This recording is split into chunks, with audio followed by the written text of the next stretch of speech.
So the problem with doing something unscripted is sometimes you forget things. I always watch the videos before I post them to make sure I'm not like a complete moron. I'll let you know if that ever happens. But I realized while watching it that I actually forgot the number one technique that I use. I think it's just such a part now of management that I barely even think about it. So my therapist calls it 5, 4, 3, 2, 1.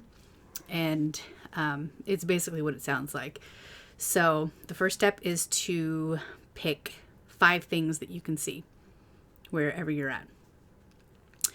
It works best, I think, if you say them out loud at first, so that you're getting like a response, kind of like you're seeing the things and then visually or saying them out loud makes it sort of more concrete rather than just a word in your head that blips off the radar. It takes extra effort. This comes in particularly handy when your thoughts are kind of spiraling.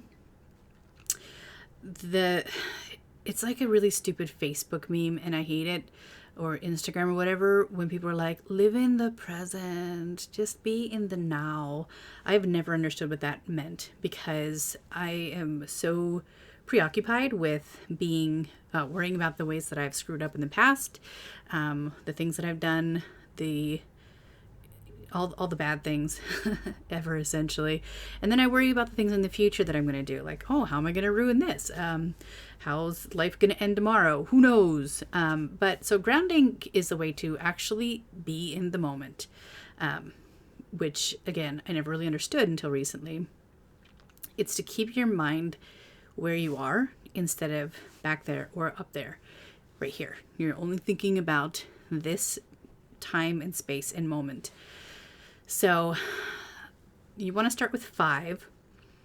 If it's daytime out, this is pretty easy to do vision. If it's nighttime, that's not going to work so well, obviously, but it's 5 things that you can see. So when I'm looking around, I can see a television, I can see my microphone, I can see an outlet, I can see 4 more Ernies, guys.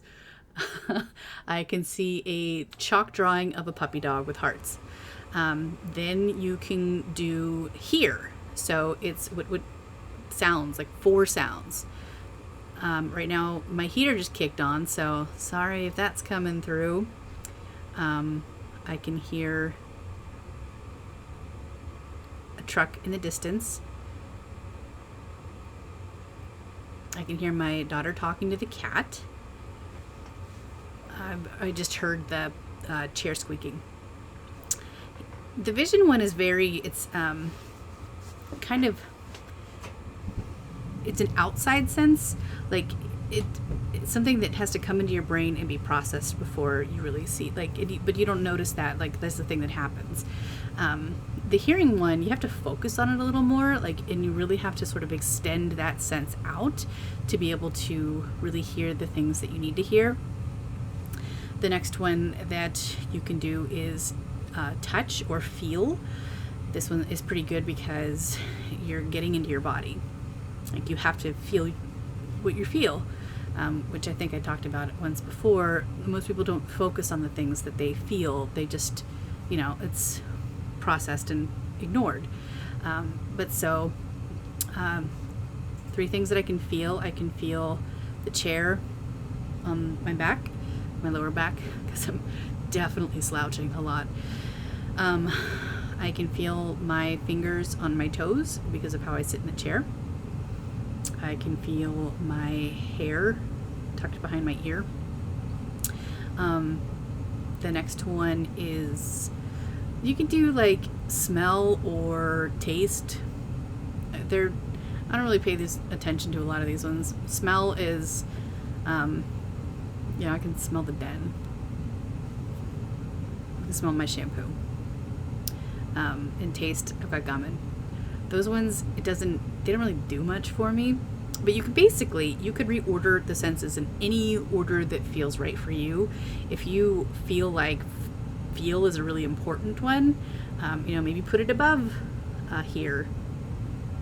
like I said, I like to do them in that order, because if you're not in your space, in your time, and you're looking around, that's very much the present moment, and that's something that you can like be in, and you can see things, and it doesn't take a lot of mental processing to see things, but it's the first step, and then from there you kind of like work into your body,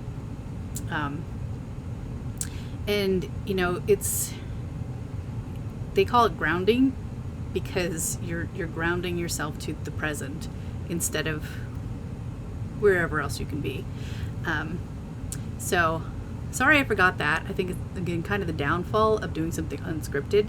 I should definitely have bullet points or something for this, but I'm probably never going to do that. The other thing that I wanted to do, because I'm sure I can almost hear it already, actually. David being like, "What kind of songs do you sing in the car, Carrie? You don't even tell anybody what you're gonna sing." So that's just exactly what he sounds like. Trust me. Like, don't bother going and talking to that guy, because that's exactly what he sounds like. So I figured, again, since we're speaking in moments, I should do something that's kind of like super terribly embarrassing, and I'm going to sing one of the songs that I use to cope with my anxiety when I'm driving.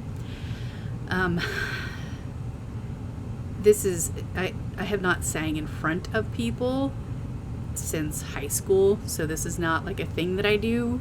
I'm not professionally trained. This is just a normal person doing a normal person thing, and it's very uncomfortable for me. But I figure if I can take a very uncomfortable for me thing and put it on the internet, then maybe it will encourage others to do very uncomfortable people things, and you know, they can keep it totally private. But again, part of what I'm doing is to have conversations about struggles. So I'm going to sing one of my anxiety songs. You may have heard it before.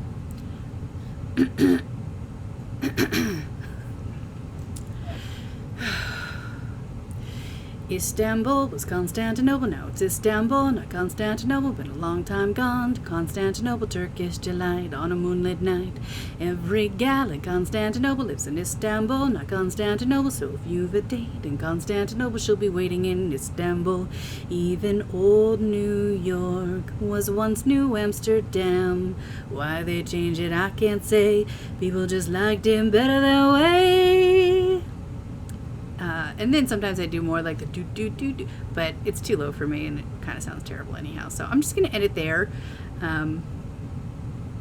If nothing else, I hope that made you laugh or smile or whatever, because that was really embarrassing.